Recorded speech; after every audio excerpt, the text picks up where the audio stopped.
आज का हमारा टॉपिक है right hand thumb rule. Right hand thumb rule क्या कहता है?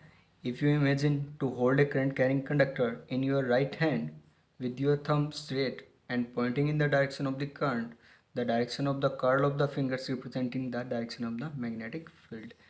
सपोज करो कि ये करंट कैरिंग वायर है। अगर मैं इसको ऐसे पकड़ लेता हूँ और मेरा ये थंब है जो वो करंट की डायरेक्शन को शो कर रहा है, सो ये फिंगर्स हैं कैसे आ रही हैं इस करंट कैरिंग वायर के किस तरफ हैं? ऐसे। सो ये कौन सी डायरेक्शन है? Anti clockwise.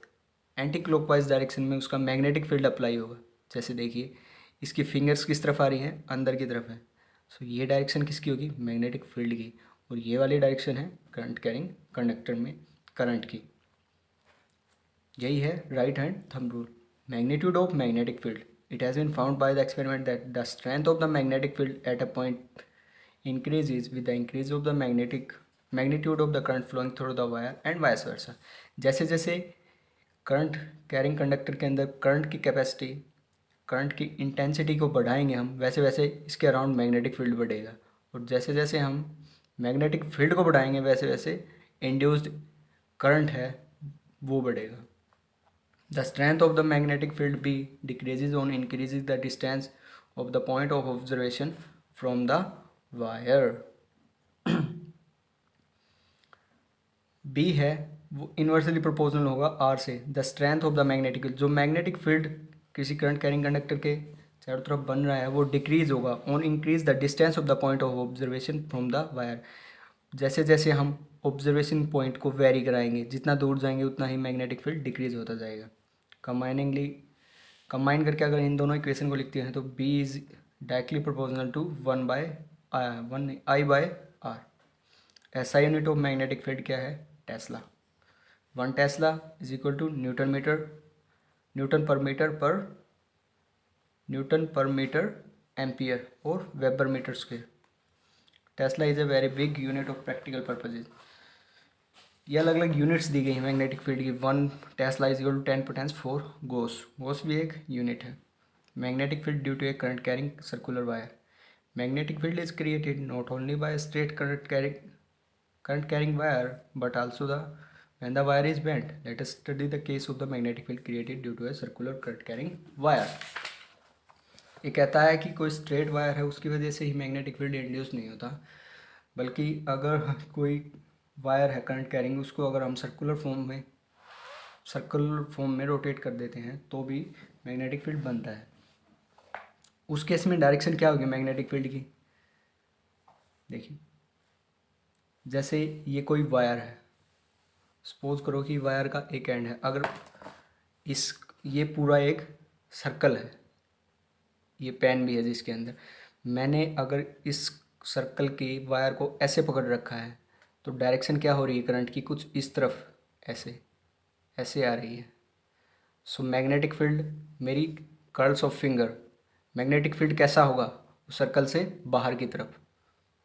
और अगर मैं इसको इस तरफ से पकड़ लेता हूँ, मान लिया ये सर्कल ऐसे कंप्लीट हो रहा है, सो ये डायरेक्शन मेरी कौन सी है? करंट की।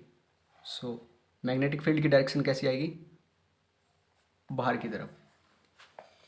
सो इसमें डायरेक्शन दी गई हैं राइट हैंड थंब रूल लगा के कि कैसे डायरेक्शन ऑफ मैग्नेटिक फील्ड को कैलकुलेट किया गया है। देखिए इसके अंदर अगर करंट इस तरफ डायरेक्शन है करंट की तो मैग्नेटिक फील्ड बाहर की तरफ आ रहा है, और मैं इस तरह से पकड़ रहा हूँ कंडक्टर को, करंट की डायरेक्शन अगर क्लॉकवाइज है तो मैग्नेटिक फील्ड की डायरेक्शन वो इनवर्ड है। अगर एंटी क्लॉकवाइज करंट की डायरेक्शन है किसी सर्कुलर लूप में तो मैग्नेटिक फील्ड बाहर की तरफ, और अगर क्लॉकवाइज डायरेक्शन में करंट कैरिंग है, कंडक्टर में करंट मूव कर रहा है तो मैग्नेटिक फील्ड की direction inward. Strength of the magnetic field at the centre of the coil. The strength of the magnetic field increasing if the current flowing in the wire and vice versa. ये हमने अभी पढ़ा है कि B is directly proportional to I। ये भी अभी पढ़ा है B is inversely proportional to R। If there are n turns in the circular coil, each turns create magnetic field at the center. Greater the value of n, greater the strength of the magnetic field. Please note the strength of the magnetic field is called also magnetic field। ये कह रहा है कि अगर एक circular loop के कारण magnetic field हो, इतना हो रहा है, कुछ आ रहा है, तो अगर मैं ए नंबर ऑफ सर्कुलर लूप्स को ले लूँ तो हर लूप के कारण इंडिविजुअल मैग्नेटिक फील्ड होगा, तो उससे हमारा क्या होगा, मैग्नेटिक फील्ड इंक्रीज होगा। सपोज किया कि मैंने एन नंबर ऑफ टर्न्स ले ली इस लूप की, एन नंबर्स ऑफ सर्कल ले लिए, तो मैग्नेटिक फील्ड किसके डायरेक्टली प्रोपोर्शनल हो गया, एन के। सो कंबाइन करके लिखेंगे तो क्या होगा, B is directly proportional to N into I by R. Next हमारा केस नंबर 3। केस नंबर 3 क्या कहता है, magnetic field due to a solenoid. सबसे पहले देखते हैं सोलेनोइड क्या होती है। सोलेनोइड होती है कि एक करंट कैरिंग वायर, कोई अगर हम हमारे घर में यूज़ करने वाली सिंपल वायर है, उसको भी अगर एक इंसुलेटिंग सरफेस के ऊपर रोटेटिंग फॉर्म में ऐसे हेलिकल पाथ में अगर उसको रोटेट कर देते हैं तो वो क्या बन जाता है, एक सोलेनोइड बन जाता है। A long tightly wound helical coil of insulated copper wire is called a solenoid. Solenoid के कुछ नहीं है, एक सिंपल वायर है जिसको ऐसे किसी इंसुलेटेड सरफेस यानी वुड है, वुड के ऊपर ऐसे रोटेट किया हुआ है।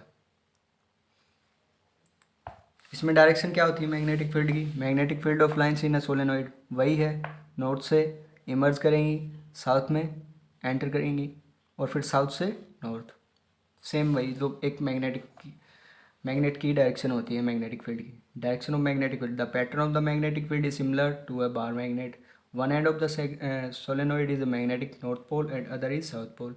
एक नॉर्थ पोल होता है, एक साउथ पोल होता है। The magnetic lines of force are almost uniform inside the solenoid and is directed from south pole. हाँ, हमेशा यूनिफॉर्म में रहेंगे और साउथ टू नॉर्थ रहेगा। The magnetic lines of force are non uniform outside the solenoid and is directed from north pole to south pole, और magnetic field की direction north to south रहेगी। Finding north pole and south pole, अब हमें पता कैसे चलेगा कि किसी सोलेनोइड का कौन सा पोल नॉर्थ पोल है, कौन सा साउथ पोल है। इसके लिए हम यूज़ करेंगे Fleming's right hand thumb rule. हमने सीखा है कि किसी सर्कुलर लूप में, किसी सर्कल में अगर करंट की डायरेक्शन एंटी क्लॉकवाइज है, अगर करंट की डायरेक्शन एंटी क्लॉकवाइज है तो मैग्नेटिक फील्ड किस तरफ होगा, आउटवर्ड। आउटवर्ड हो रहा है, अगर मैग्नेटिक फील्ड इस लूप से आउटवर्ड, मान लिया कि इस सोलेनोइड का ये सबसे पहले वाला लूप है, अगर यहाँ से मैग्नेटिक फील्ड बाहर की तरफ निकल रहा है तो मतलब ये क्या है, हमारा नॉर्थ पोल है।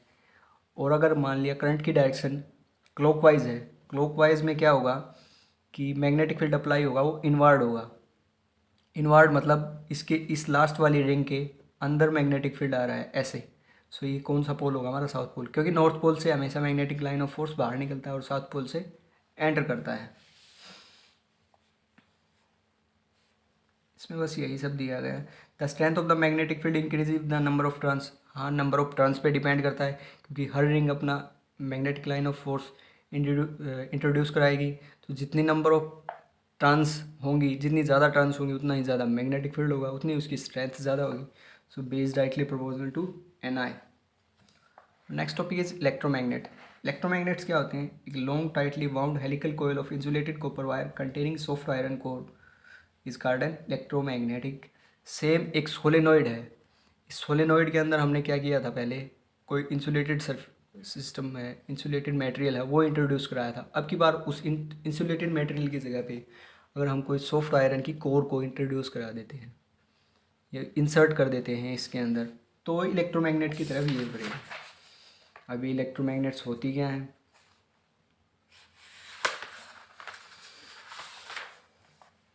we can also say that electromagnet is a solenoid having a soft iron core, and electromagnet can be made by wounding copper iron of soft iron core। ठीक है, ठीक।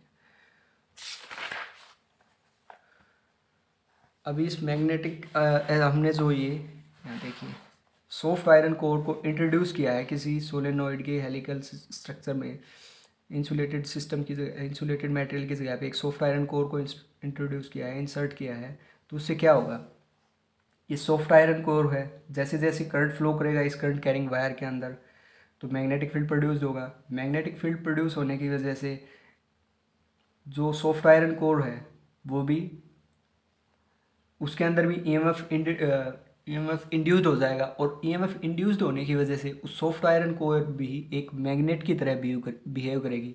जो हमारा मैग्नेटिक फील्ड एक solenoid की वजह से बन रहा था उसको वो सपोर्ट करेगी।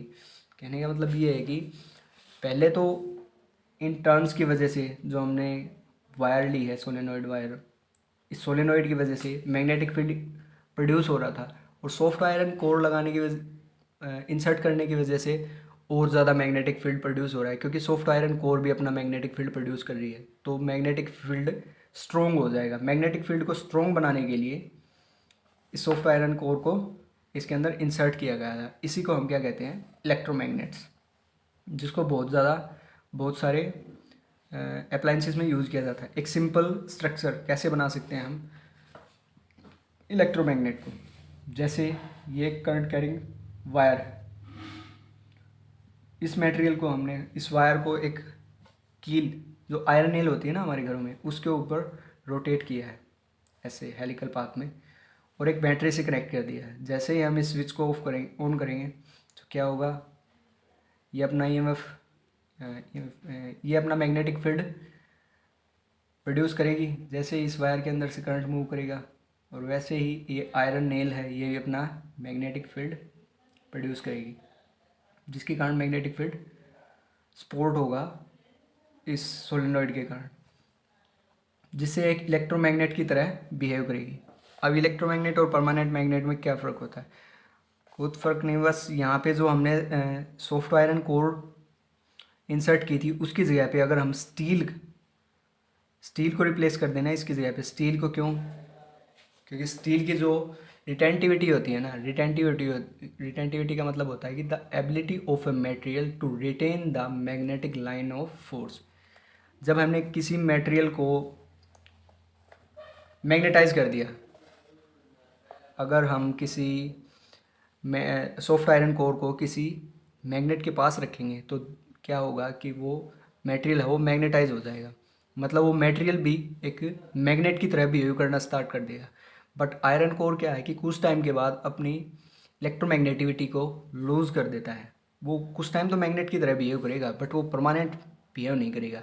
बट स्टील के केस में क्या होता है, जैसे हम स्टील को किसी मैग्नेट से